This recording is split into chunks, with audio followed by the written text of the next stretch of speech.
And now the next speaker is Mr. Mark Durkan. And as this is the first debate in which this Assembly will hear from Mark Durkan, I would remind the House that the convention is that during the maiden speech there should be no interruptions. Go for it.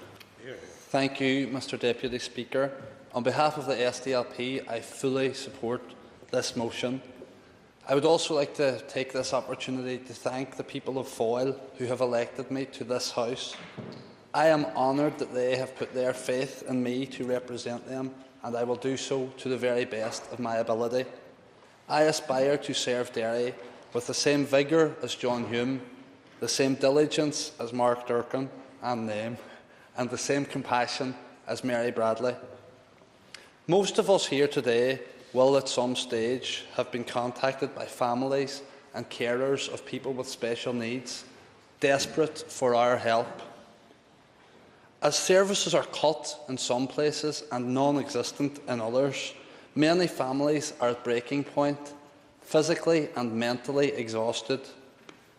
The pressures on carers, who are often parents, increase as their children grow up. The role becomes more physically demanding as carers themselves grow older. Parents, increasingly aware of their own mortality, fear for what or how their son or daughter will cope after they have gone. This is compounded by the withdrawal of statutory support when school leaving age is reached. These young people need structure in their lives. The slightest change to a routine can cause huge disruption. There are day care centres out there which do provide an excellent service and are staffed by industrious, dedicated and caring individuals. I can think of the Evergreen and Oak Tree centres in my own constituency. However, the demand for places in these centres is growing and cannot be met. The most important issue at present is respite. Current respite services quite simply aren't good enough. Respite gives carers a chance to switch off and recharge their batteries and is essential if a high standard of care is to be maintained.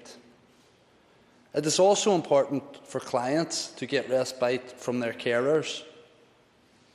Health trusts and education boards have thus far easily been able to defend failures to provide for those with special needs. We have no statutory obligation.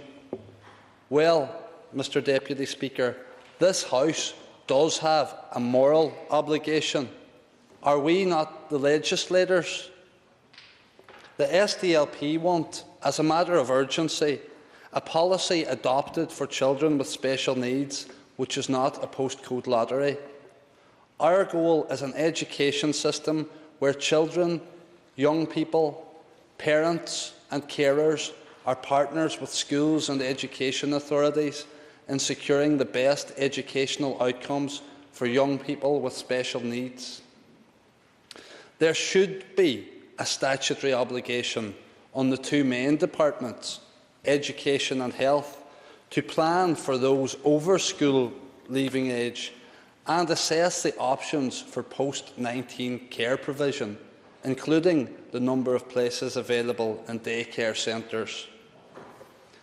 This will be a fundamental step towards providing carers with the support they need and people with special needs with a service they deserve.